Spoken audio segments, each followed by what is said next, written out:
Welcome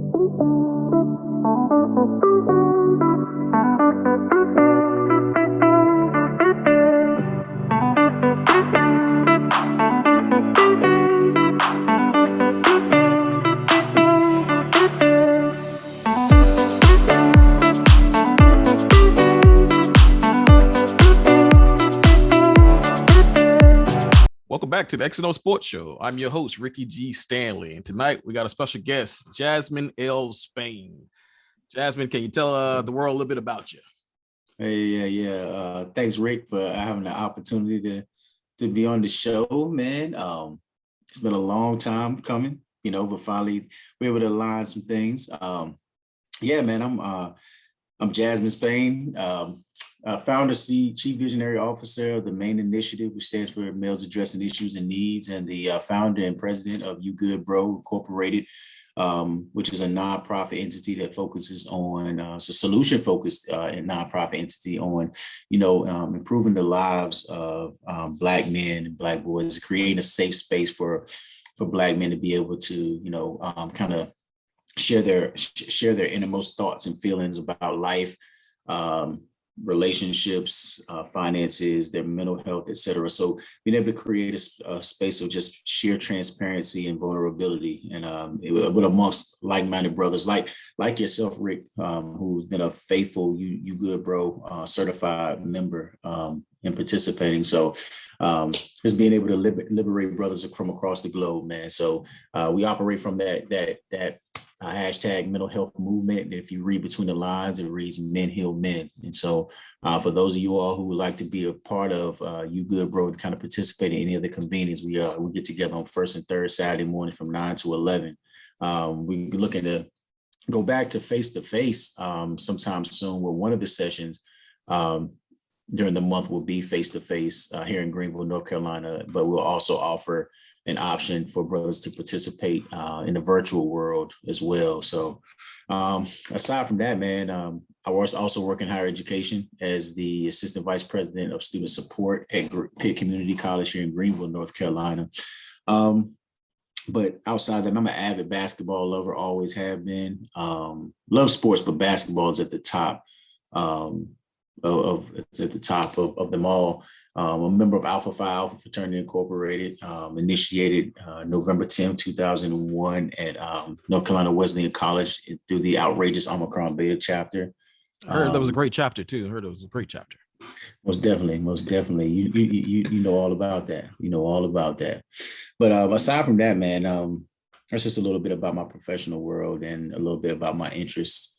So I'm just grateful to be on the show. Cool. I say we've been waiting because for people that don't know it, we let him get away with the nickname of the Black Pat Riley. The Black Pat Riley. That's right. So all right, so tonight we're gonna go off some opinions and some matchups tonight. So right. Let's do it. My first question per se, what two teams have you seen that played against each other that remind you of this matchup? So I'll go first to give you an example. When I watched these two teams play the other night, it gave me the Lakers versus the Nuggets when Carmelo was there and they battled it out in the West. I loved, I got goosebumps the other night when they called a switch and Giannis goes in the paint and Devin Booker comes up to check him. Most people, his size and his range, they just gonna, kind of like give it to him. No, Booker, dug in and he plays defense against him. He's giving up a lot of size, but it reminded me of when Melo did the same thing to Kobe, and Kobe had to check him pretty much the whole fourth quarter, and they battled it out. So those two, that's the matchup that this kind of reminds me of. It's going to be full of electricity. It's going to be a lot of shooting. It's going to be a lot of scoring. But what two team or what matchup have you seen in your years of watching basketball just remind you of? That's a good question, man. That's a real good question. And, when I sit back and I ponder on it, one matchup that definitely comes to mind is the Spurs and the Pistons. Okay. And this is why when the Spurs and the Pistons met in the finals, and this was around the time of the Spurs were going on that run of like almost every other year they were going to the championship. And so what I get at is that you're talking about balance, I think that, of course, Giannis being hurt, that's a big factor here. That's a very big factor. But essentially what it came down to, there was a balance in regards to, at that time, you had the Pistons defense with Rasheed, Ben Wallace, Chauncey Billups, Tayshaun Prince, and then you had Rip Hamilton, in his role, as the I'm gonna say the primary offensive player. And so I look at that in the because of Giannis being hurt, I kind of look at them as the Pistons are. But when you look at Phoenix this year with CP3, Devin Booker, like you mentioned, and Aiden, it makes me think about San Antonio at that time with Tony Parker, Manu Ginobili, and Tim Duncan. Mm-hmm. And so neither one of these teams, with this Milwaukee wasn't is with Giannis, they do bring a level of excitement to the table, but outside of Giannis, it's just like watching grass grow, you know what I mean? It was a bunch of role players. Right. Same thing with the Pistons though, but the Pistons had that attitude. They had some personality. So if you were to match that personality of a Chris Paul with a personality of a Rasheed Wallace, or if you took DeAndre Ayton and his mild manner but will get hype personality, you match it with Ben Wallace, or even if you take a personality of a Chauncey Billups with a very no nonsense approach, you could equate it to a CP3, but you also could equate it to a Jay Crowder. You know what I mean? Just very rugged with it, And so when you think about that, that's what really comes to mind. But you're talking about where you have to, it's dueled out by the coaches. You're talking about two coaches. You got Monty Hickman and you got Budenholzer. I want to make sure I'm saying his name correctly. I could be wrong. But at that time, you had Larry Brown versus Popovich. Budenholzer is not a bad coach, you know what I mean? He's not a bad coach, and Monty Hickman's been around for a long time. When he used to coach CP3 when he was in New Orleans, but Monty Hickman has also was also been an assistant coach on USA basketball teams with Greg Popovich. So it's really when you take balanced teams like that, it's the chess match between the coaches. The adjustments, et cetera. So that's what makes me think about, Larry Brown versus Greg Popovich, and Popovich doing everything possible to essentially just exploit the fact that that Ben Wallace couldn't play offense. And then the fact that Tayshaun Simmons. Yeah. I was critical of that young man a couple of weeks ago because I was like, bro, they have him listed at 6'10", but he's 6'9". But the fact that I'm like, my man, you're too big not to dominate. Right. Like I watched him play against I want to say they played the Suns this year, and he always said, well, don't nobody get 40 on me. I understand that. So I think that the media may make it worse, because if he wants to be like, hey, I'm gonna be a 6'9" Gary Payton, I'm shutting everything down and I'm gonna give you 15, I'm okay with that. But you can't say you a superstar and give me 5 points, not just 5 points in a quarter. Like we talking about 7 games and you only took 4 shots in the fourth quarter. Right. I don't need nobody scoring if you doing that. Nobody need to score. And you gonna pay him $150 million? Nah. The thing is, he's not gonna be a max player if he's only doing that. Because you remember, I can't remember his name, Oklahoma City.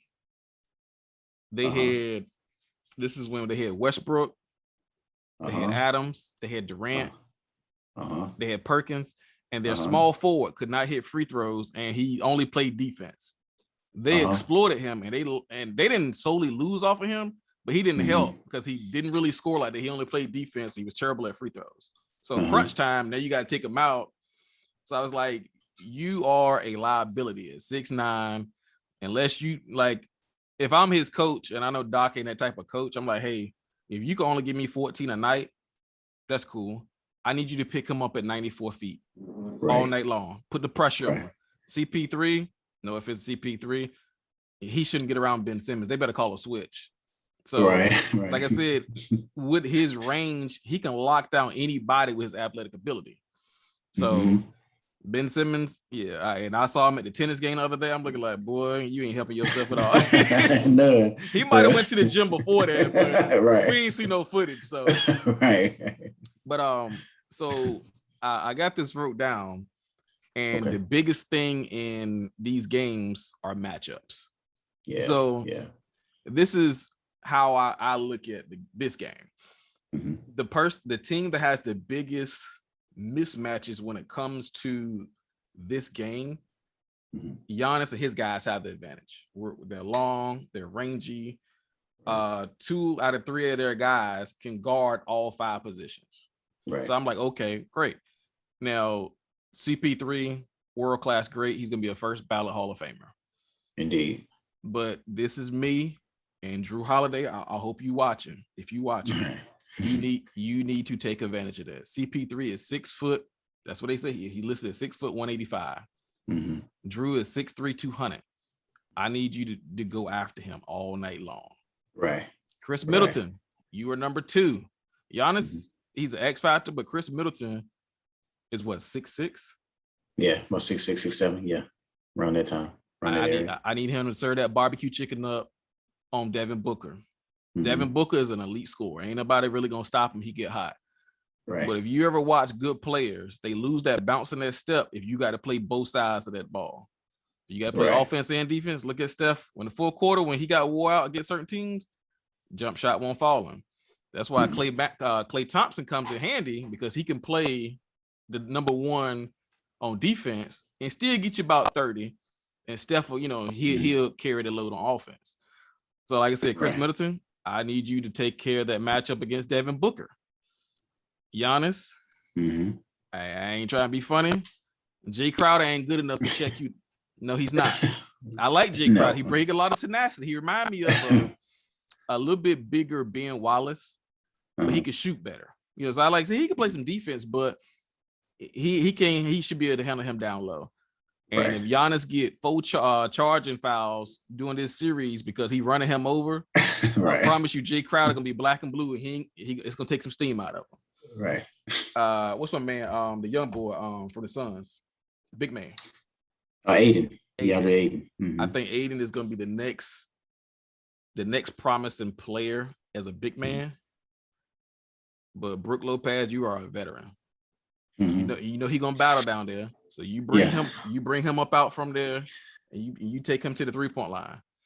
If Brook hit 4 of those threes, he gonna have to come out, or they're gonna have to switch. And now you're gonna have Crowder isolated with Giannis. Right. And I'm throwing alleys. I'm giving it to him within 5 feet of the basket. They're gonna have to. Only how they could stop that type of attack is you're gonna have to foul him and put him at the line. But that's all in theory. But like I said, if they play this way, they will make it interesting. I don't think they're gonna win. I think they make it interesting, because even if they play that way, they have to play their style of basketball. If they go and play the Suns style of basketball, it's gonna be over in a gentleman's sweep 4-1. But if they play in the way I described, I feel like it at least go to 7 games. Right. I agree. I'll say, the big key for me when we start talking about the matchups, it goes back to the coaches, because when I looked at last night's game, everything that you're saying is spot on. And I was having this conversation with somebody as well on yesterday. And one of the big components is that Brook Lopez looked good last night. He looked good last night, but they're not going to win with him being their leading scorer. However, the way that the Phoenix was able to start exploiting them was they were able to be smart enough to get Brook Lopez or Portis to get caught in that pick and roll where they were left guarding Devin Booker or Chris Paul, and so they got roasted at that point. But if me and my thought process, if I'm Budenhauser, I'm ISO. I don't care if Giannis is hurt, I'm ISOing him, but I'm leaving Brook Lopez. Like you mentioned about Aiden having to go out and guard Brook Lopez, I am giving Giannis the ISO. So when he goes to the rack, that they're going to send about 2 or 3 heads to him and just let them burn them from 3, man. But I think you're spot on with it though, Rick. I think that Milwaukee was stronger.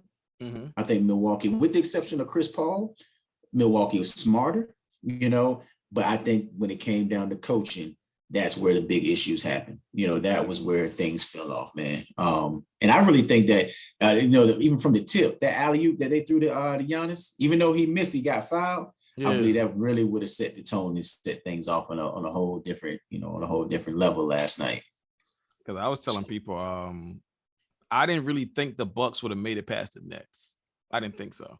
No. But when I saw Kyrie get hurt, I was like, okay, this is my personal opinion. Mm-hmm. I'm a Kobe fan to the day I leave this play. No everybody else got Mike. They got LeBron. I'm Kobe. Right.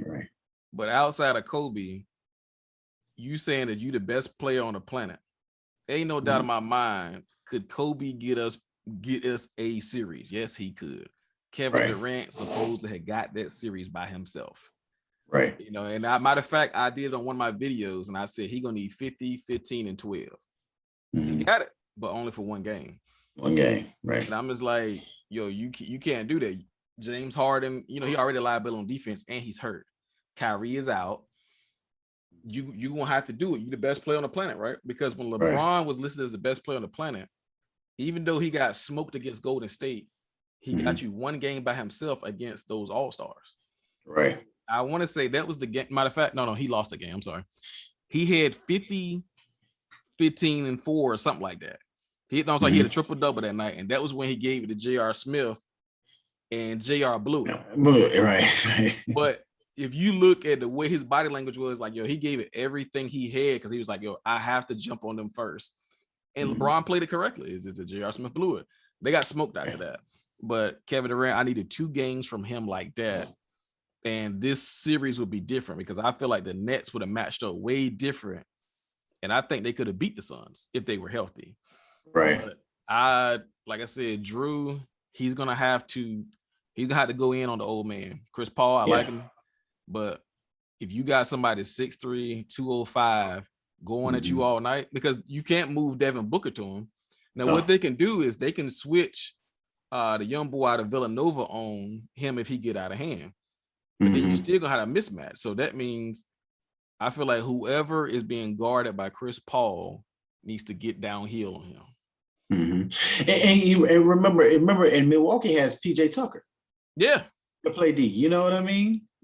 So I mean, that isn't it, because I remember PJ was guarding. He had moments when he was guarding Durant in the Brooklyn series. Even the mama was mad at that. yeah. And those boys played together in Texas. Yeah.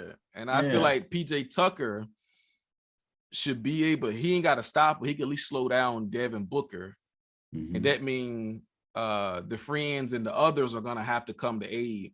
So if they use him to slow down Devin Booker, I feel like this is gonna be one of those 90 to 95 type games. Right. But if Devin Booker get out and start dropping 40 and 50, this is gonna be over in a gentleman's sweep. Yeah, it's gonna be ugly. Now what's the status now? Today I was hearing that Milwaukee, the chatter is that Milwaukee is better without Giannis right now because he's hurt. No, that's absolutely terrible. No, I think that was probably the most stupidest thing I've heard today. Yeah, they needed clickbait. So the reason why I feel like they said that was because of the way Chris Middleton stepped up, and they giving Giannis a hard time. And I was like, hey, you can't be a star and not take these blows. So Chris Middleton has stepped up, and they said he's more Batman than Robin in crunch time, which is correct because Giannis can't hit free throws, so he'll lie. And I'm just like, okay, they played well for those 2 games, but I don't feel like those guys that were making plays are clutch. Right. When the moment get tight, them boys coming off the bench, other than PJ Tucker, they choke. I mean, from what I seen, I just think they hit a good game, but they do have to spray the ball out a lot more. But I feel like if you're going to have Middleton as a star and Giannis as a star, let Giannis do his thing, and Middleton, I need you to close this game out for me. Exactly. Like you make that reference to Kobe, you know what I mean? You were talking about it. That's the same thing that they used to do in LA. Shaq used to, feed it to Shaq all game, and then Kobe, just go ahead and in this fourth quarter, go ahead and this. Exactly. Put the dagger in him. And like I said, I do love the chess versus checkers, because I feel like Milwaukee gonna have some things at their sleeve, and I think once they get back to Milwaukee, they have to win Game 3 no matter what. If they steal Game 2, Game 3 is not. It's a you have to win it, but it's not detrimental if you lose it. Right. So you got to get one in Milwaukee. Exactly. Yeah. If not, it's gonna be over. So if they lose Game 2, they gotta win Game 3. And like I said, they need to exploit the Chris Paul. Like I said, he's 36 years old and he's not the biggest fella. He ain't Gary Payton on defense. They were like, oh, well, he was all defense. You can get all defense as a guard if you get multiple steals running through the lanes. Right. I mean, it ain't that hard. I mean, well, if you that athletic, it's not that hard. Yeah. But and very rarely do you see anybody playing one-on-one defense anymore. No. Most of the time, it's like they built this defense. I call it the Steph Curry defense. I'm pretty sure they did it before then. But, Steph, I loved his effort, but he was not a lockdown defender. So everybody would go after him. So what they do now is everybody will play man on that side, on the strong side of the defense, and they'll let Steph Curry roam on the backside. So, but the thing is that big man got to keep his eyes open if somebody cut to the basket because he's roaming and he's not playing him man to man. But I feel like teams with smaller guards do that. Like they do the same thing in Atlanta. They let Trae Young be on the backside roaming. He's always on the weak side. He never really man up unless they pull him to the top of the key and then they rotate out of it. But them defensive rotations, I give it to them. Like these guys are pretty smart to be able to do this on the fly because every now and then you see the lane bust wide open. That's because somebody messed up. Yeah. So a lot of times if you rotate, you're supposed to tell them like, hey, I got you on this side or you stay. Communication is very important. But every now and then, I remember Golden State had did this against somebody and somebody called a pick and roll and both of them try to go behind the screen. And Draymond Green is yelling like, but Draymond Green was right because who was that dude? He got the bad knees. For who? Golden State. For Golden State, bad knees. He can't play back-to-back games, but he was their center. He's still on the team there, and I was laughing because Draymond Green was playing power forward. He's like, hey, I think he was giving him the hand to stay, and he did. He went with the screen. And the dude dunked and Drake, they was like, well, Draymond shouldn't yell at him. Like, but if you the captain of the defense, you have to, hold him accountable. You talking about a black dude? Well, was he black? Yeah. Okay. I can't remember his name. He real. I was thinking lanky. I think he was like number 5. But he ain't in the port if I can't remember his name though. Yeah. They had a couple guys. I'm just thinking black guys, but all the guys I remember was like Andrew Bogut. When he was with them, when they so he was Andrew Bogut's backup. Okay. And so not a boy that boy that's name start with a P, maybe. I don't know. Not Pascal, no. It's the other guy. What year was that? But he had like you said, he must have been trashed. You know what I mean? Yeah, remember Looney. His name. That's his name, Looney. Oh, Looney. Okay. Kevon Looney. Yeah. So Looney was supposed to go underneath and Draymond's supposed to come around, so they're gonna trap. And they both went the same way. And it probably somebody athletic like Russell Westbrook, and he brought the hammer down. And I'm just like, those type of things lose you games. So like that's why I like to see guys locked in from the beginning to the end. Because even with playing football, I don't care who you are, like if it's hot and you tired, if you're not mentally up here, you're gonna blow something. Right. So like, these guys are at the highest level. Even though I say that Looney's trash, he could beat anybody else outside of the NBA, no problem. So like, so like, you got to be careful about calling pro players trash. They ain't in the league for nothing. You know what I'm saying? Don't get me started about what's my man that just went viral a couple weeks ago? Kwame Brown. Now I ain't gonna lie. I stretch out good. I'm dunking on Kwame Brown right now. I never understood why he went so defensive because nobody ever said, yo, you are a terrible person. Yo, you ain't taking care of your kids. Like they were just saying, yo, you suck at basketball. And like he took offense to it 20 years later. I'm looking like, come on, man. Like, and I was guilty. I said he was trash then, and I see it now. And somebody was like, yo, he gonna come on your show. I was like, hey, that's fine. I'll take the ratings. But Right. but yeah, I never thought that Kwame Brown was good at basketball, because they said they gave him excuses, said his hands were too small, he had small feet. And I was like, and they was like, well, they used to make him work out hard before a game. And then how he said, he was like, yo, when I got in the game and I messed up, they was always on me. They drafted you number 1 overall. Yes, they could be on you. Like, they expect excellence out of you. Yeah. You think it would have been as bad if I think a lot of the light came from Michael Jordan being the one drafting him. You know what I'm saying? If Michael Jordan wouldn't have drafted him, I don't know. Now, would he still be considered as a potential bust? Because some people call him a bust, but he played in the league for at least 10 plus years. And so he only played because of his height. Like, let's be real, you can't grow those type of people on trees.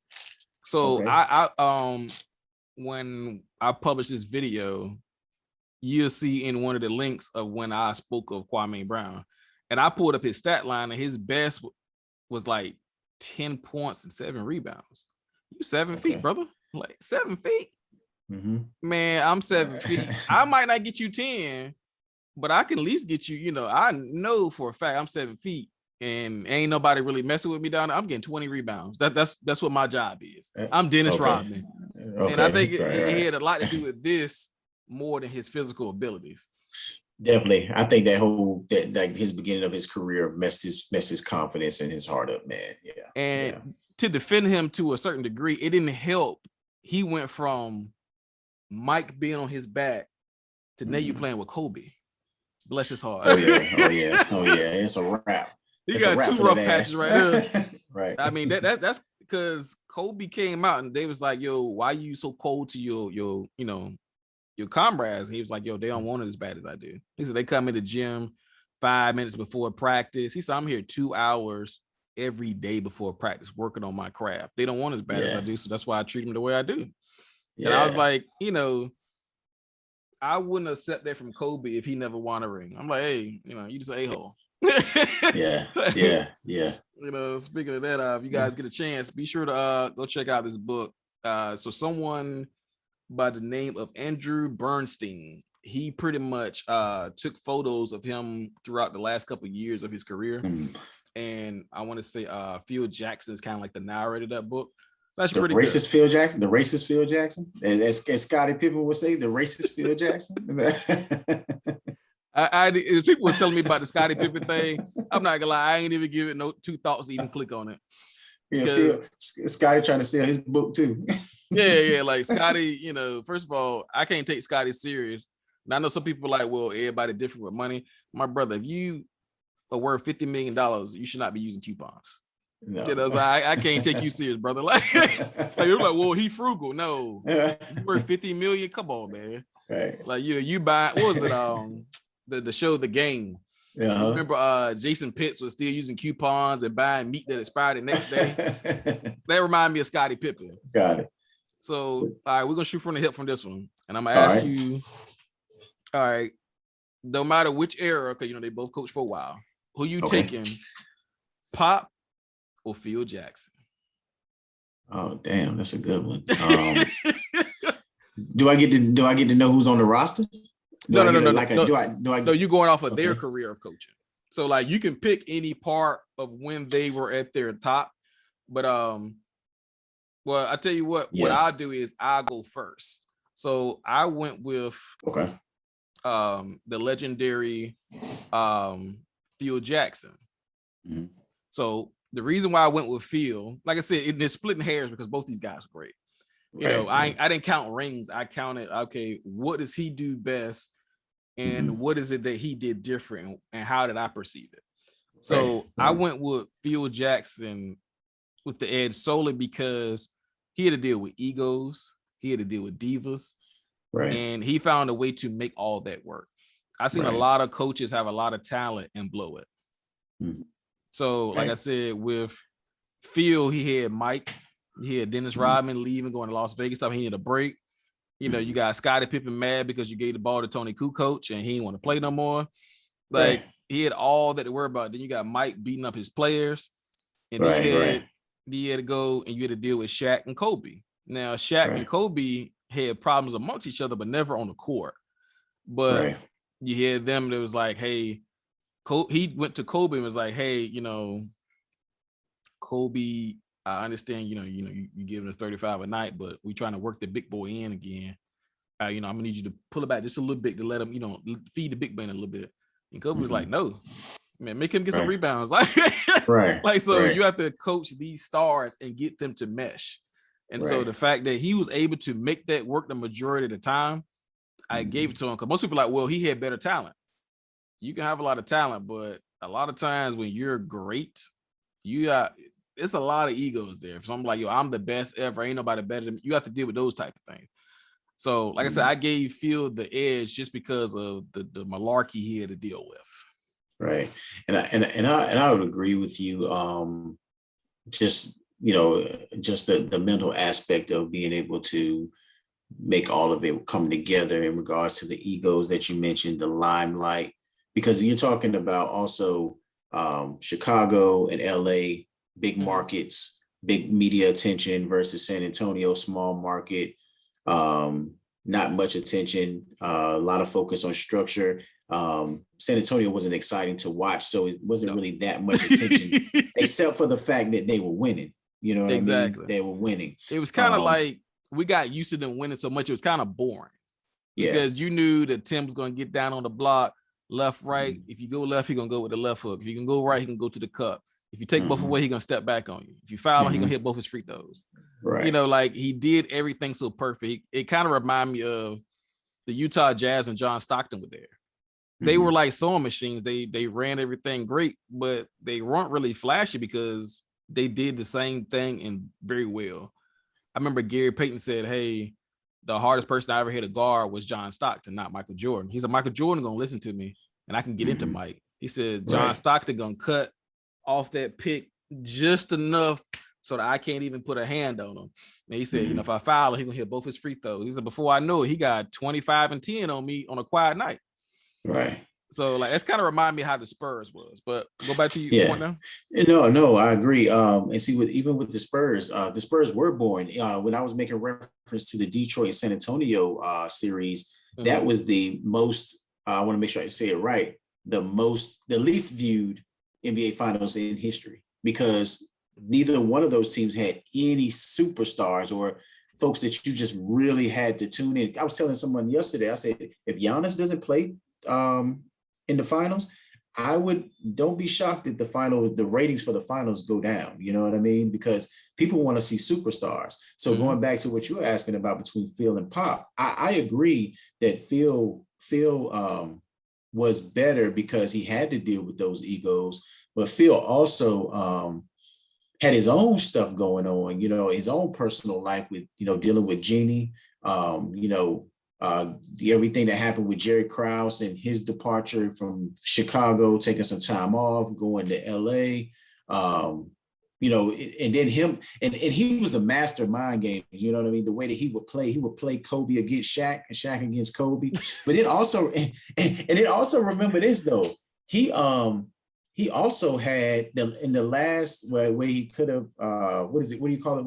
What is 4 times after a three-peat? I don't know what you call it after that, but when they went back to the finals against Detroit, even though they lost, that year they picked up Gary Payton and Karl Malone. Yeah. So you're talking about having to spread the ball out between 4 Hall of Famers. You know what I mean? That's very difficult to manage. Have you ever read Phil Jackson's book? I forgot the name of it. It was about the final season of him being the coach after the three-peat. No, I didn't. I didn't read that one. I actually caught wind of it when I watched the Last Dance. They was talking about the book up there, if I'm not mistaken. But Phil's an interesting character. I felt like, to me, in my personal opinion, and I don't know if you saw my last video, but the last video I had this segment called "Very Bold Statement." So I'm gonna say a bold statement. And it's up to the viewers and the people in the comments to say, hey, you did wrong or you got a point, and I'm taking all the smoke. So the bold statement I'm going to say is, if Phil Jackson was able to win a ring in New York, we would never have to talk about who's the greatest coach ever again. Ever. Because he won LA, Chicago, and to me, Chicago was not a big market then. No, and then not really. It was growing. And winning the Mecca, we would have never had to worry about who the greatest coach ever again. And he got one on his own. He got 11 rings now. Yeah. So that's a strong statement, man. And you know what? I can agree with that. Now, granted, he didn't coach the Knicks, but he was in the front office. But I really think that I'm going to use some choice language because he traded Carmelo. He's the one that got rid of Carmelo. Yeah, because he couldn't run a triangle, which I'm trying to figure out. Like, if you're up here as a GM, you don't need to be down here trying to right. like you should have came to coach, because he didn't want to coach no more, because he was like, being on those flights, his hips was bothering him. And I'm just like, okay, but you can't interject when you feel like it as a GM. So you could have been power, or was it basketball operations and / coach? You could have did that, but you wanted to be a GM. So, stay back there, eat your pretzels and watch the game. And watch and hang out with Jim Dolan, but he didn't want to do that. So so Phil Jackson's gonna hire Derek Fisher. Phil Jackson's gonna hire Jeff Hornacek. You know what I mean? Like, what are you doing? You should have just kept, when you came in, you should have kept Mike Wallace Mike Woodson in as the head coach, kept the team together. You know what I mean? But I don't know, man. I think Phil sabotaged the whole joint. I think Phil came in, got that bread, and got up out of there. Drafted Frank Nicolina. He drafted your boy though. He did draft Kristaps. Yeah, Porzingis was a good pick. It was a good pick, and him and Carmelo worked well together, man. I really do think so, man. Yeah. Yep. And so, I don't think he liked Carmelo anyway. He didn't want to deal with. He didn't want to have anything to do with anybody that was already in New York, man. I think I remember, and I think I don't know if I text you or not. I was like, yo, who is Kristaps Porzingis? Because I look at their stats and I look at how they played. I'm looking like he's not gonna make it, because this is my person. If you 7'3", how tall is 7'2"? 7'4", 7'4", 7'4", and you only averaging 13 points, you can't play for me. Like, I just felt like he was soft. Right. But when they got with him and worked on his skills, I'm like, you know what? He got something that everybody ain't had, because he can pull you out. He can dominate down low. Like, I think those injuries is what really kind of put him in the afterthought. I still think he can play. I do too. Yeah. I think he ain't gonna be able to make it in Dallas with the young boy, not Jokic. Luka Doncic, yeah. Yeah. But yeah, so one more. Okay. I saw this on Instagram and I saw it and I'm just like, I understand this guy is a humble guy, but you can't sit there and tell me with a straight face. They was saying the AI was great, but his handles ain't nothing compared to Steph Curry and Kyrie Irving. I'm like, are y'all serious? Now, they were talking like he can't touch them. I'm looking like, y'all do know who he was, right? Like, he's 6'1", little bitty dude, and he giving everybody, there's he ain't got handles. What you mean he ain't got handles? Did you see when Jordan was reaching for air? He flew by him and with the English. I'm just like exactly. Man, I like Steph, and outside of Kobe, I find myself watching Steph more. After Kobe retired, I watch Steph. He ain't my favorite player, but I'm gonna watch him because I need somebody to watch. But I feel like Steph, to me, is without injury was the best guard to me. I feel like he was the best ever. No. At that in his run, I feel like he passed Chris Paul. He passed Russell Westbrook at the time. Right. When they was winning championships before Kevin Durant, I was like, ain't nobody really touching this dude. The only problem that he had was he couldn't sit in a chair on somebody and play defense. Right. But they got him a little bigger and he can play a little better. But to be honest, I really don't like him sitting in the chair unless it's the fourth quarter. Save that energy, keep it close, and we'll put Klay Thompson out there when he's healthy, and and play that way. But like I said, I put my money on Steph. They was like, well, Kyrie was better than him because of one shot.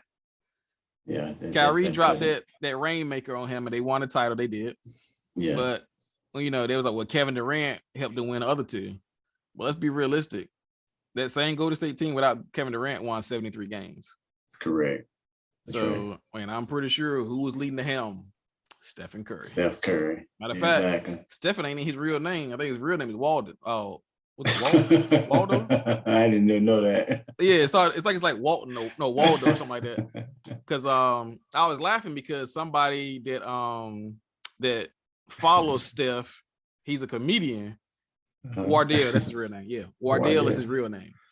So I was laughing because I was like, and I looked it up. I was like, wow. And that dude was like, yeah. I know my basketball, So that's why I actually took that from him, learning their real whole names. Like if I say, Kevin Durant, I say his whole first, middle, and last name, because you get to learn the entire player.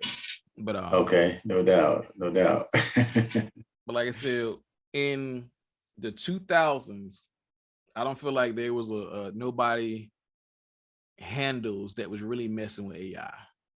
And they try to state that Steph and Kyrie in their era is better than him. I'm like, because of the 3-ball, that's it.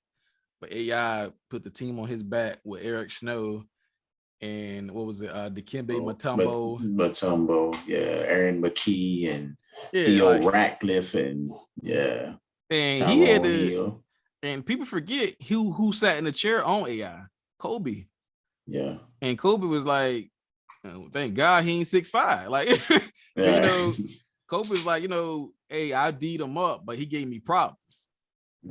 So like I said, I feel like they was reaching on that. But I'm gonna ask you, you the Black Pet Riley. What's your opinion?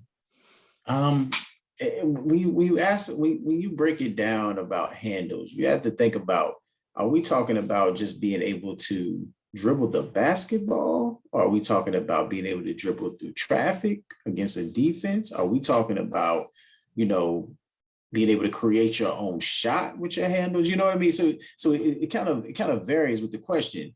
But in my opinion, when you talk about handles like that and you put AI against them, I think you're talking about, different types. The Kyrie Steph conversation about handles is more similar to they're more comparable with one another. But when you start talking about AI, you think about AI, you're thinking about the killer crossover. You know what I'm saying? But you're talking about, in my eyes, like quickness, but quickness with aggression. I think Steph and Kyrie is more finesse, silky smooth with the crossover. Yeah. But when you start talking about handles with AI, AI came in the league and it was all about the handles. You knew he was going to get you buckets, but it was about the handles. And I would say he actually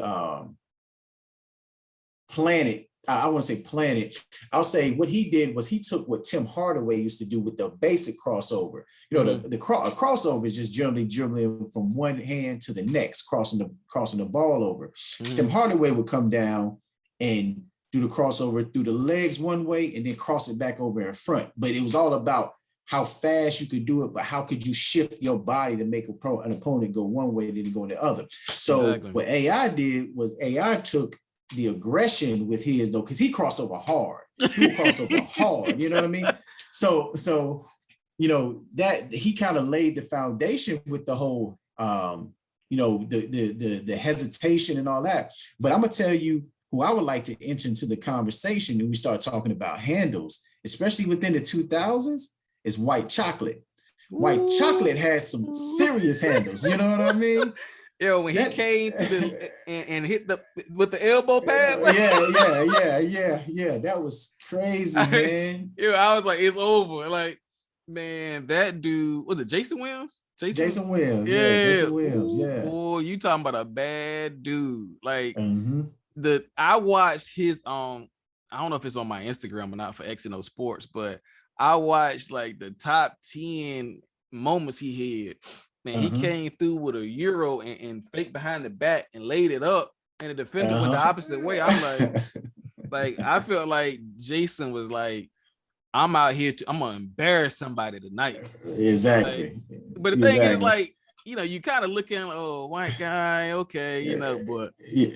dude has some serious game. And I give him credit because most time, the stereotype is you see a white guy, he's shooting the Oh, you J. think he's shooting the ball, right? Or, Yeah. he's gonna be was it a Bill Lambier, Big but burly white dude, he gonna foul. yeah, foul you to death. But I was like, that's when I saw him, I was like, I was like, well, maybe he looked white, but he like Mike Bibby, Right. Damn. But I was like, man, okay. But I tell people like, if they get a chance, go back and look up white chocolate. You would be even though like some people think, well, the game was different back then. That was exciting to watch. Exactly. Because you got to think about it at that era when he played, there were so many people that were good at one time. Because people forget, like in that era, Steve Francis played. Steve Francis, AI was still out there. Stephon Marbury was still out there. Exactly. The boys was hooping, man. I want to say Sean Elliott was still playing. I think he played the 3 then, but like just how many good people was playing there. Like now they talking about super teams. I'm looking like they ain't had super teams, but no boys can hoop. Right. Like I remember Ray Allen when he first came to the league, the stuff he was doing, he wasn't doing this. He'll cross your ass over and go, he cross your ass over and yam on your ass. Like, man. But I was telling people, I said, I love going back because like I didn't play basketball in high school. Or I only played on like pickup, but like going back to study the game because I didn't know it the way I did football. So that's why I had to get into the analytics and go back and watch it. And I'm looking like, these dudes were different. Like, like I said, in that era, just alone, the All-Star game, I'm looking like, man, who gonna win the East or the West? Right. And you think about it, Rick, even, and I'm sitting here breaking it down, even Steve Nash was nice. Yeah. Steve Nash in a back-to-back MVP seasons, man, And we're not even talking about, the Kobe's and the Jordans yet. No, these dudes like, wrong. Oh, we forgot about T-Mac. T-Mac, Penny Hardaway. I mean, you talking about some monsters, man. You talking about some monsters. You mentioned Ray Allen already. I was looking at the Slam magazine covers of every year that who comes out, you know what I mean, of the draft. And man, you sit back and you just sit there. Vince Carter when Vince came out. I'm trying to think. I mean, Dirk came out in the 2000s. Dirk was in the part of the draft. He got traded. He originally got drafted by Milwaukee, and Robert Tractor Trailer was drafted by Dallas. So they did a draft night trade. Kind of like what happened to Trae Young. Yeah. I mean, you just sit there and you think about the 2000s, man. I mean, the quality of basketball at that time, man. Even, you start talking about like C. Webb, you know what I mean? Think about Chris Webber, the boys, man. I even kind of go back to, Shaq was still playing at that time. Duncan was still doing his thing. KG was doing his thing. Paul Pierce was doing his thing. You know what I mean? You just break it down, man. Amari Stoudemire, man. Oh man, I'm about to say that was a crazy time, but so I'm glad that we got to just strictly just talk about the NBA finals. Some good basketball. Because like I said, I got some guys that they're watching, and some girls that watch the show, and they'd be like, hey, one time it was like, well, you kind of leaving the NBA out because you're gonna just focus on football. Like I said, that's the purpose of having different guests on, because this person may be a basketball head, this person may be an NBA, NFL. Some people might come on, they might used to be a coach. Like so, I got some stuff lined up. If it falls, if it goes through, but I want you to give your Instagram and your Twitter handle for the followers of this channel so they know where to find you. Yeah, you can follow me on Instagram at M.A.I.N Initiative. That's M.A.I.N INITIATIVE, M.A.I.N Initiative. You also can find me at Twitter, same handle, M.A.I.N Initiative, M.A.I.N INITIATIVE. Definitely. All right. Hit me up, man. Hit me up. Show some love. I'm real heavy on Twitter, more heavy on Twitter than I am on Instagram. but I do slack and reading my DMs on Instagram. But if you hit me on Twitter, then and that's because generally that's where my network is, man, with Black Male Achievement, etc., man. So that's where a lot of the action goes down for me in that Twitter world. Majority of people don't mess with Twitter like that, but hey, it is what it is. I find Twitter not as congested, so I get a lot of news and different stuff I need off of Twitter, especially like if I want to look up something specific like news or sports. Yeah, like it's more isolated because I don't have to. Like I feel like when I go through my explore, that's why I have to have 3 different Instagrams, because whenever you ever click on something, they track that and they just load you up with it. Yeah. So I have one just for sports, one just for personal, and one just for another business. So, but yeah. Okay. But once I do the outro, I want you to stay on for a couple more minutes. I got a couple more things to ask you. But we had our host, co-host tonight, Jasmin Spain, and this is the end of our show. I'm your host, Ricky G. Stanley, and we are out of here.